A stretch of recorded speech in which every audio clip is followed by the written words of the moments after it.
ಎಲ್ಲರಿಗೂ ನಮಸ್ಕಾರ. ನೀವು ನೋಡ್ತಿದ್ದಾರೆ ಆಕಾಶ್ ಪಾಟೀಲ್ ಯೂಟ್ಯೂಬ್ ಚಾನಲ್. ಇವತ್ತಿನ ಕ್ಲಾಸಲ್ಲಿ BA 5ನೇ ಸೆಮಿಸ್ಟರ್ನಲ್ಲಿ ಬರ್ತಕ್ಕಂತಹ Indian banking and finance DSC 11 ಅಂದರೆ ಎಕನಾಮಿಕ್ನಲ್ಲಿ ಬರ್ತಕ್ಕಂಥ ಭಾರತೀಯ ಬ್ಯಾಂಕೋದ್ಯಮ ಮತ್ತು ಹಣಕಾಸು ಅಂತಕ್ಕಂಥದ್ದು ನೋಡ್ತಾ ಇದ್ದೀವಿ.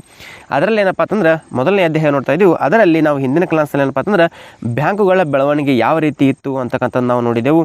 ಇವತ್ತಿನ ಕ್ಲಾಸಲ್ಲಿ ಏನಪ್ಪ ಅಂತಂದ್ರೆ ಈ ಒಂದು ಸೆಕೆಂಡ್ ಪಾಯಿಂಟ್ ಆದಂತಹ ಒಂದು ಬ್ಯಾಂಕುಗಳ ವಿಧಗಳು, ಟೈಪ್ಸ್ ಆಫ್ ಬ್ಯಾಂಕುಗಳ ವಿಧಗಳು ಎಷ್ಟು ಇದ್ದಾವೆ ಹಾಗೂ ಅವರ ಕಾರ್ಯಗಳು ಏನೇನಿದ್ದಾವೆ ಅಂತಕ್ಕಂಥದ್ದು ನಾವು ಇವತ್ತಿನ ಕ್ಲಾಸಲ್ಲಿ ನಾವು ತಿಳಿದುಕೊಳ್ಳೋಣ ಬನ್ನಿ.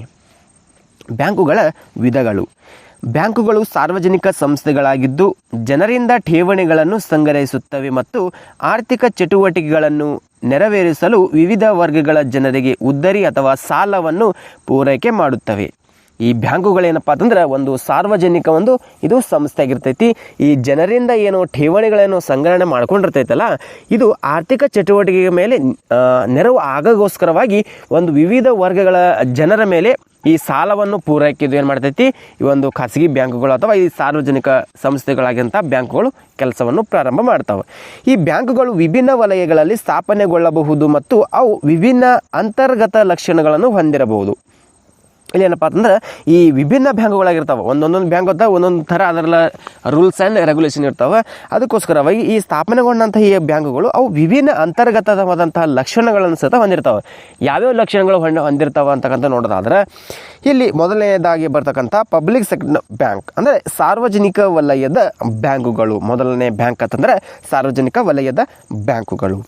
ಇಲ್ಲಿ ವ್ಯಕ್ತಿಗಳ ಸ್ವಯಂ ಪ್ರೇರಿತ ಅಥವಾ ಸ್ವಯಂ ಸೇವೆಯ ಸಂಸ್ಥೆಗಳ ಮತ್ತು ಖಾಸಗಿ ಒಡೆತನದ ಕಂಪನಿಗಳ ನಿಯಂತ್ರಣಕ್ಕೆ ಒಳಪಡದ ಆರ್ಥಿಕ ವ್ಯವಸ್ಥೆಯ ಭಾಗಕ್ಕೆ ಸಾರ್ವಜನಿಕ ವಲಯ ಅಂತಕ್ಕಂಥ ಹೆಸರು ಬರ್ತೈತಿ. ಇಲ್ಲಿ ವ್ಯಕ್ತಿಗಳ ಸ್ವಯಂ ಪ್ರೇರಿತ ಸಂಸ್ಥೆಗಳ ಮತ್ತು ಖಾಸಗಿ ಒಡೆತನದಲ್ಲಿರ್ತಕ್ಕಂಥ ಒಂದು ಕಂಪನಿಗಳ ನಿಯಂತ್ರಣಕ್ಕೇನು ಒಳಪಡುವಂತಹ ಒಂದು ಆರ್ಥಿಕ ವ್ಯವಸ್ಥೆಯಲ್ಲಿರ್ತಕ್ಕಂಥ ಒಂದು ಭಾಗಕ್ಕೆ ನಾವು ಏನಂತೇವ್ರಿ, ಸಾರ್ವಜನಿಕ ವಲಯ ಅಂತಕ್ಕಂಥ ಹೆಸರು ಬಂತು. ಇಲ್ಲಿ ಇದರ ಪ್ರಕಾರ ಸಾರ್ವಜನಿಕ ವಲಯವು ರಾಷ್ಟ್ರೀಯ, ರಾಜ್ಯ ಮತ್ತು ಸ್ಥಳೀಯ ಮಟ್ಟದ ಸರ್ಕಾರಗಳನ್ನು ಒಳಗೊಳ್ಳುತ್ತದೆ. ಈ ಪ್ರಕಾರ ಏನು ಮಾಡ್ತೈತಿ, ಈ ಸಾರ್ವಜನಿಕ ವಲಯವು ರಾಷ್ಟ್ರೀಯ, ರಾಜ್ಯ ಮತ್ತು ಸ್ಥಳೀಯ ಮಟ್ಟದ ಸರ್ಕಾರಗಳನ್ನು ಏನು ಮಾಡ್ಕೊಂಡಿರ್ತೈತಿ, ಇದು ಒಳಗೊಂಡಿರ್ತೈತಿ. ಸರ್ಕಾರಿ ಒಡೆತನದ ಉದ್ಯಮ ಸಂಸ್ಥೆಗಳ ಮತ್ತು ಅರೆ ಸ್ವಾಯತ್ವ ಸರ್ಕಾರೇತರ ಸಂಘಟನೆಗಳು ಕೂಡ ಈ ಒಂದು ಸಾರ್ವಜನಿಕ ವಲಯದ ವ್ಯಾಪ್ತಿಗೆ ಬರ್ತಿರ್ತಾವೆ. ಈ ಸರ್ಕಾರ ಒಡೆತನದಲ್ಲಿರ್ತಕ್ಕಂಥ ಉದ್ಯಮ ಸಂಸ್ಥೆಗಳು ಹಾಗೂ ಅರೆ ಸ್ವಾಯತ್ವ ಸರ್ಕಾರೇತರ ಸಂಘಟನೆಗಳು ಕೂಡ ಏನು ಮಾಡ್ತಾವೆ, ಈ ಒಂದು ಸಾರ್ವಜನಿಕ ವಲಯದ ವ್ಯಾಪ್ತಿಗೆ ಏನು ಮಾಡ್ತಾವೆ, ಬರ್ತಿರ್ತಾವೆ. ಯಾಕಪ್ಪ ಅಂತಂದ್ರೆ ಈ ಒಂದು ಇಂಥ ಸಂಸ್ಥೆಗಳ ನಿರ್ವಹಣೆಗಾಗಿ ಸರ್ಕಾರ ಏನು ಮಾಡ್ತೈತಿ, ಈ ಹಣವನ್ನು ಏನು ಮಾಡ್ತೈತಿ, ಈ ಬ್ಯಾಂಕುಗಳಿಗೆ ಒದಗಿಸ್ತಿರ್ತೈತಿ. ಈ ಒಂದು ಸಾರ್ವಜನಿಕ ವಲಯದ ಬ್ಯಾಂಕ್ ಒಪ್ಪ ಅಂತಂದ್ರೆ ಸರ್ಕಾರದ ಒಡೆತನ ಮತ್ತು ನಿಯಂತ್ರಣಕ್ಕೆ ಒಳಪಟ್ಟಿರುತ್ತದೆ. ಸಾರ್ವಜನಿಕ ವಲಯದ ಬ್ಯಾಂಕ್ ಅಂದ್ರೆ ಸರ್ಕಾರದ ಒಡೆತನದಲ್ಲಿರ್ತಕ್ಕಂಥ ಅಥವಾ ಅದರ ಕಾರ್ಯಕಲಾಪಗಳಿಗೋಸ್ಕರವಾಗಿ ನಿಯಂತ್ರಣಕ್ಕಿರುವಂಥ ಒಳಪಡಿರುವಂತಹ ಈ ಸಾರ್ವಜನಿಕ ವಲಯದ ಬ್ಯಾಂಕು. ಇಂತಹ ಬ್ಯಾಂಕು ಹಣಕಾಸಿನ ವಿಚಾರದಲ್ಲಿ ಸರ್ಕಾರದ ಪ್ರತಿನಿಧಿಯಾಗಿ ಮತ್ತು ಕೇಂದ್ರ ಬ್ಯಾಂಕಿನ ಪ್ರತಿನಿಧಿಯಾಗಿ ಕೆಲಸವನ್ನು ನಿರ್ವಹಿಸಿರ್ತಿರ್ತಾವೆ. ಇಂಥ ಬ್ಯಾಂಕ್ ಏನು ಮಾಡ್ತಾವೆ, ಇವು ಆಲ್ರೆಡಿ ಒಡೆತನ ಅಂದ್ರೆ ಈ ಸರ್ಕಾರ ಒಡೆತನ ಮತ್ತು ನಿಯಂತ್ರಣಕ್ಕೆ ಒಳಪಟ್ಟಿರ್ತಾವೆ.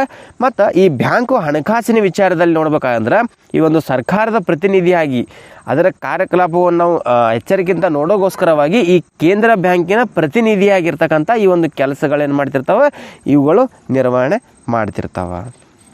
ಇದೇನಪ್ಪ ಅಂತಂದ್ರೆ ಒಂದನೇ ಪಾಯಿಂಟ್ದಲ್ಲಿ ಬರ್ತಕ್ಕಂಥ ಸಾರ್ವಜನಿಕ ವಲಯದ ಬ್ಯಾಂಕುಗಳು. ಇನ್ನು ಖಾಸಗಿ ವಲಯದ ಬ್ಯಾಂಕುಗಳು, ಸೆಕೆಂಡ್ ಪಾಯಿಂಟ್ ಅಂದ್ರೆ ವಿಧಗಳಂತದಲ್ಲಿ ಖಾಸಗಿ ವಲಯದ ಬ್ಯಾಂಕುಗಳು ಅಂತಕ್ಕಂಥದ್ದು. ಇಲ್ಲಿ ಸರ್ಕಾರದ ಒಡೆತನ ಮತ್ತು ನಿರ್ವಹಣೆ ಒಳಪಟ್ಟಿರದ ಆರ್ಥಿಕ ವ್ಯವಸ್ಥೆಯ ಭಾಗವನ್ನು ನಾವು ಖಾಸಗಿ ವಲಯ ಅಂತಕ್ಕಂಥ ಕರಿತೇವೆ. ಇಲ್ಲೇನಂದ್ರೆ ಸರ್ಕಾರದ ಒಡೆತನದಲ್ಲಿ ಮತ್ತು ನಿರ್ವಹಣೆಯಲ್ಲಿ ಇರ್ತಕ್ಕಂಥ ಸರ್ಕಾರದ ಒಡೆತನ ಮತ್ತು ನಿರ್ವಹಣೆಗೆ ಒಳಪಟ್ಟಿರ್ತಕ್ಕಂಥ ಒಂದು ಆರ್ಥಿಕ ವ್ಯವಸ್ಥೆಯ ಒಂದು ಭಾಗಕ್ಕೆ ನಾವು ಇಲ್ಲಿ ಖಾಸಗಿ ವಲಯ ಅಂತಕ್ಕಂಥ ನಾವಿಲ್ಲಿ ಪರಿಗಣನೆ ಮಾಡಬೇಕಾಗ್ತೈತಿ. ಅದಾದ ಬಳಿಕ ಇದು ಕುಟುಂಬಗಳು, ಏಕಮಾತ್ರ ವ್ಯಾಪಾರದಾರರು, ಪಾಲುದಾರಿಕೆಗಳು, ಕಂಪನಿಗಳು ಮತ್ತು ಧನ ನೀಡಿಕೆ ಸಂಸ್ಥೆಗಳಂತಹ ಸ್ವಯಂ ಪ್ರೇರಿತ ಸಂಘಟನೆಗಳನ್ನು ಇದು ಒಳಗೊಂಡಿರ್ತೈತಿ. ಈ ಖಾಸಗಿ ವಲಯದ ಬ್ಯಾಂಕುಗಳು ಏನು ಮಾಡ್ತಾವ, ಈ ಒಂದು ಕುಟುಂಬಗಳು, ಮಾತ್ರ ವ್ಯಾಪಾರದಾರರು, ಪಾಲುದಾರಿಕೆಗಳು, ಕಂಪನಿಗಳು ಹಾಗೂ ಈ ದಾನ ನೀಡಿಕೆ ಅಂತಕ್ಕಂಥ ಒಂದು ಸಂಸ್ಥೆಗಳೇನು ಮಾಡ್ತಾವೆ, ಸ್ವಯಂ ಪ್ರೇರಿತವಾಗಿ ಈ ಒಂದು ಸಂಘಟನೆಗಳಲ್ಲಿ ಇದೇನು ಮಾಡಿಕೊಂಡಿರ್ತಾವ, ಒಳಗೊಂಡಿರ್ತಾವ. ಇಲ್ಲಿ ಖಾಸಗಿ ವ್ಯಕ್ತಿಗಳ ಒಡೆತನ ಮತ್ತು ನಿಯಂತ್ರಣಕ್ಕೆ ಸೇರಿರುವುದೇ ಒಂದು ಖಾಸಗಿ ವಲಯದ ಬ್ಯಾಂಕಿನ ವೈಶಿಷ್ಟ್ಯ. ಈ ಖಾಸಗಿ ವಲಯದ ಬ್ಯಾಂಕಪ್ಪ ಅಂತಂದ್ರೆ ಈ ಒಂದು ಖಾಸಗಿ ವ್ಯಕ್ತಿಗಳ ಒಡೆತನದಲ್ಲಿ ಇರ್ತಕ್ಕಂಥ ನಿಯಂತ್ರಣಕ್ಕೆ ಸೇರಿರುವುದೇ ಒಂದು ಏನಪ್ಪ ಅಂತಂದ್ರೆ ಈಗ ಖಾಸಗಿ ವಲಯದ ಬ್ಯಾಂಕ್. ವ್ಯಕ್ತಿಗಳು ಷೇರು ಹಣವನ್ನು ಒಟ್ಟುಗೂಡಿಸಿ ಖಾಸಗಿ ಬ್ಯಾಂಕನ್ನು ಸ್ಥಾಪಿಸಿಕೊಳ್ಳಬಹುದು. ಈ ಖಾಸಗಿ ಬ್ಯಾಂಕನ್ನು ನಾವು ಸ್ಥಾಪನೆ ಮಾಡೋಕ್ಕೋಸ್ಕರವಾಗಿ ಒಂದು ಸ್ಥಾಪನೆ ಮಾಡಬೇಕಾಗಿತ್ತಪ್ಪ ಅಂತಂದ್ರೆ ಈ ವ್ಯಕ್ತಿಗಳೆಲ್ಲರೂ ಸೇರಿಕೊಂಡು ಏನು ಮಾಡಬೇಕು, ಒಂದು ಹಣವನ್ನು ಒಟ್ಟುಗೂಡಿಸ್ಬೇಕು. ಎಲ್ಲರೂ ಒಂದು ಡೆಪಾಸಿಟ್ ಅಂತ ಒಂದು ಖಾಸಗಿ ಒಂದು ಯಾವುದಾದ್ರೂ ಬ್ಯಾಂಕ್ ತೆಗೆದಿಸಂದ್ರೆ ಒಂದು ಅದರಲ್ಲಿ ಪೂರ್ತಿಯಾದ ಹಣವನ್ನು ನಾವು ಡಿಪಾಸಿಟ್ ಮಾಡಿದ್ದಲ್ಲಿ ಅದೊಂದು ಏನಾಗ್ತೈತಿ, ಒಂದು ಖಾಸಗಿ ಒಂದು ಬ್ಯಾಂಕು ಆಗ್ತೈತಿ. ಪ್ರಾರಂಭದಲ್ಲಿ ಕನಿಷ್ಠ 10 ಮಂದಿ ಷೇರುದಾರರು ಇರಬೇಕೆಂದು ನಿಯಮ. ಈ ಒಂದು ಖಾಸಗಿ ವಲಯದ ಬ್ಯಾಂಕ್ಗಳು ಏನು ಅದರ ನಿಯಮಪ್ಪ ಅಂತಂದ್ರೆ ನಾವು ಏನಾದರೂ ಒಂದು ಖಾಸಗಿ ಬ್ಯಾಂಕ್ ನಾವು ಸ್ಥಾಪನೆ ಮಾಡಬೇಕಾಗಿತ್ತು ಅಂತಂದ್ರೆ ಒಂದು ಕನಿಷ್ಠವಾದಂಥ 10 ಮಂದಿ ಏನಪ್ಪ ಅಂತಂದ್ರೆ ಅದರಾಗ ಪಾಲುದಾರರು ಇರಬೇಕು. ಅಂದರೆ ಶೇರ್ ಮಾರ್ಕೆಟ್ ಥರ ಇರ್ತಕ್ಕಂಥ ಒಂದು ಷೇರುದಾರರು ಅದರಲ್ಲಿ ಇರಬೇಕಂತ ಒಂದು ನಿಯಮ ಐತಿ. ಇಲ್ಲಿ ಯುನೈಟೆಡ್ ಕಿಂಗ್ಡಮ್ನ 2ರಿಂದ 50ರವರೆಗೆ ಷೇರುದಾರರಿರಬೇಕೆಂಬ ನಿಯಮವಿರುತ್ತದೆ. ಈ ಒಂದು ಯುನೈಟೆಡ್ ಕಿಂಗ್ಡಮ್ನಲ್ಲಿ ಏನಪ್ಪ ಅಂತಂದ್ರೆ 2ರಿಂದ 50ರವರೆಗೆ ಇರತಕ್ಕ ಸದಸ್ಯರು ಷೇರುದಾರರು ಇರಬೇಕೆಂಬಂತಹ ಒಂದು ಈ UK ಇದು ಅಂತಹ ನಿಯಮವಿದೆ. ಅದಕ್ಕೆ ಖಾಸಗಿ ವಲಯದ ಬ್ಯಾಂಕುಗಳಿಗೆ. ಅದಾದ ಬಳಿಕ ಖಾಸಗಿ ವಲಯದ ಬ್ಯಾಂಕಿನ ಆಡಳಿತ ಮಂಡಳಿಯಲ್ಲಿ ಖಾಸಗಿ ವ್ಯಕ್ತಿಗಳೇ ನಿರ್ದೇಶಕರಾಗಿರುತ್ತಾರೆ. ಖಾಸಗಿ ವಲಯದ ಬ್ಯಾಂಕ್ಗಳಲ್ಲಿ ಸರ್ಕಾರದವರು ಆಡಳಿತವನ್ನು ಮಾಡೋದಿಲ್ಲ.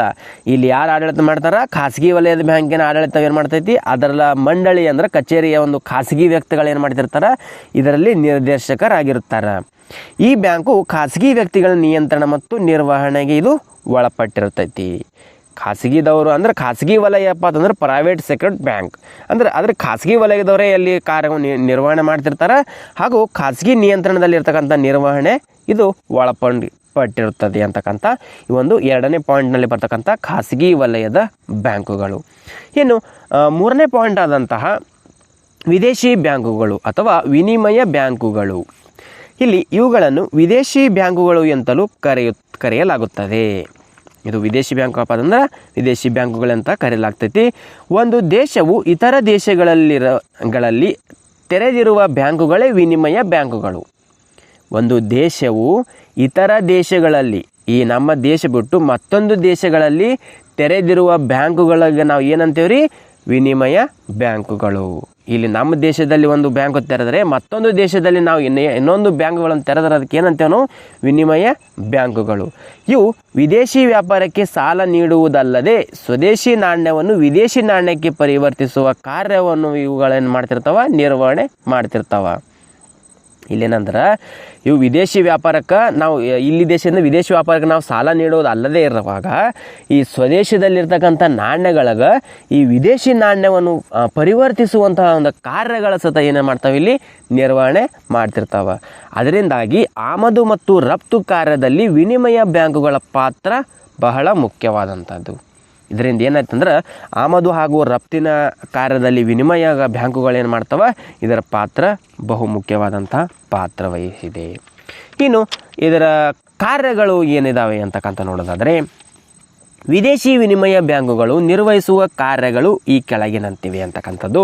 ಮೊದಲನೇದಾಗಿ ವಿದೇಶಿ ವ್ಯಾಪಾರಕ್ಕೆ ಸಾಲ ನೀಡುವುದು. ಇದರ ಕಾರ್ಯಗಳು ಫಂಕ್ಷನ್ಸ್ ಅಂದರೆ ವಿದೇಶಿ ವ್ಯಾಪಾರಕ್ಕೆ ಇದೇನು ಮಾಡ್ತವೆ, ಸಾಲ ನೀಡ್ತವೆ. ಠೇವಣಿಗಳನ್ನು ಸ್ವೀಕರಿಸುವುದು ಮತ್ತಿತರ ಬ್ಯಾಂಕ್ ವ್ಯವಹಾರಗಳನ್ನು ಕೈಗೊಳ್ಳುವುದು. ಠೇವಣಿಗಳೇನು ಮಾಡ್ತವೆ, ಸ್ವೀಕರಣೆ ಮಾಡ್ತವೆ ಮತ್ತು ಈ ಬ್ಯಾಂಕ್ನ ವ್ಯವಹಾರಗಳೇನು ಮಾಡ್ತವೆ, ಇವು ಕೈಗೊಳ್ಳುತ್ತವೆ. 3ನೇದಾಗಿ ರಿಸರ್ವ್ ಬ್ಯಾಂಕಿನ ಆದೇಶದ ಮೇರೆಗೆ ವಿದೇಶಿ ನಾಣ್ಯಗಳನ್ನು ಕೊಳ್ಳುವುದು ಮತ್ತು ಮಾರುವುದು. ಈ ಸೆಂಟ್ರಲ್ ಬ್ಯಾಂಕ್ ಏನೋ ಇರ್ತೈತಲ್ಲ, ಈ ರಿಸರ್ವ್ ಬ್ಯಾಂಕಿನ ಆದೇಶದ ಮೇರೆಗೆ ಆ ಬ್ಯಾಂಕು ನಮಗೆ ಏನು ಹೇಳ್ತೈತಿ ಆಜ್ಞೆಗಳನ್ನು ಮೂಲಕ ಇದು ಈ ವಿದೇಶಿ ನಾಣ್ಯಗಳನ್ನು ಮಾಡ್ತಾವೆ, ಈ ಕೊಳ್ಳಬೇಕು ಅಥವಾ ಮಾರಬೇಕು ಅಂತಕ್ಕಂಥ ಈ ಒಂದು ರಿಸರ್ವ್ ಬ್ಯಾಂಕಿನ ಆದೇಶದ ಮೇರೆಗೆ ಇವೇನು ಮಾಡ್ತಾವೆ, ಕಾರ್ಯಗಳನ್ನು ರೂಪಕ್ಕೆ ತರ್ತಿರ್ತಾವೆ. ಕೊನೆಯದಾಗಿ ರಫ್ತು ಮತ್ತು ಆಮದುಗಳ ವಿನಿಮಯ ಪತ್ರಗಳನ್ನು ಕೊಳ್ಳುವುದು. ಈ ರಫ್ತು ಮತ್ತು ಆಮದುಗಳೇನು ಮಾಡ್ತಿರ್ತಾವ ಅಲ್ಲಿ ಒಂದು ವಿನಿಮಯ ಪತ್ರಗಳೇನಿರ್ತಾವಲ್ಲ ಅವುಗಳು ಕೊಳ್ಳುವ ಸತ ಇದರ ಕಾರ್ಯಗಳು. ಈ ಬ್ಯಾಂಕುಗಳು ಆಂತರಿಕ ವ್ಯಾಪಾರಕ್ಕೂ ಸಾಲವನ್ನು ಒದಗಿಸಿರ್ತಾವ. ಈ ಬ್ಯಾಂಕ್ಗಳು ಏನು ಮಾಡ್ತಾವ ಆಂತರಿಕ ವ್ಯಾಪಾರಕ್ಕೆ ಸತ ಇದೇನು ಮಾಡ್ತಿರ್ತಾವ ಸಾಲಗಳನ್ನು ಕೊಡ್ತಿರ್ತಾವ. ಇಷ್ಟೇನಂದ್ರೆ ಈ ಬ್ಯಾಂಕುಗಳ ವಿಧಗಳಲ್ಲಿ ಬರ್ತಕ್ಕಂಥ 3 ವಿಧಗಳು. ಇನ್ನೂ 2 ವಿಧಗಳೇನಪ್ಪ ಅಂತಂದ್ರೆ ನಾವು ಮುಂದಿನ ಕ್ಲಾಸಲ್ಲಿ ತಿಳಿದುಕೊಳ್ಳೋಣ. ಇಷ್ಟೇನಂದ್ರೆ ಇವತ್ತಿನ ಕ್ಲಾಸಲ್ಲಿ ಇರುವಂಥ ಮಾಹಿತಿ. ಇದೇ ರೀತಿ ಪ್ರತಿದಿನ ವೀಡಿಯೋಗಳನ್ನು ನೋಡಬೇಕೈತಪ್ಪ ಅಂತಂದ್ರೆ ನಮ್ಮ ಯೂಟ್ಯೂಬ್ ಚಾನಲ್ ಸಬ್ಸ್ಕ್ರೈಬ್ ಮಾಡ್ಕೊರಿ, ಬೆಲ್ ಐಕನ್ ಪ್ರೆಸ್ ಮಾಡೋ ಜೊತೆಗೆ ಆಲ್ ಅಂತ ಸೆಲೆಕ್ಟ್ ಮಾಡಿದ್ರಪ್ಪ ಅಂತಂದ್ರೆ ನಾವು ಪ್ರತಿದಿನ ಹಾಕೋ ವೀಡಿಯೋ ನೋಟಿಫಿಕೇಶನ್ ತಲುಪುತ್ತೆ ಅಂತ ಹೇಳ್ತಾ ಇವತ್ತಿನ ಕ್ಲಾಸ್ ಮುಗಿಸ್ತಾ ಇದ್ದೀವಿ. ಮತ್ತೆ ಮುಂದಿನ ಭಾಗದಲ್ಲಿ ಭೇಟಿಯಾಗೋಣ. ಧನ್ಯವಾದಗಳು.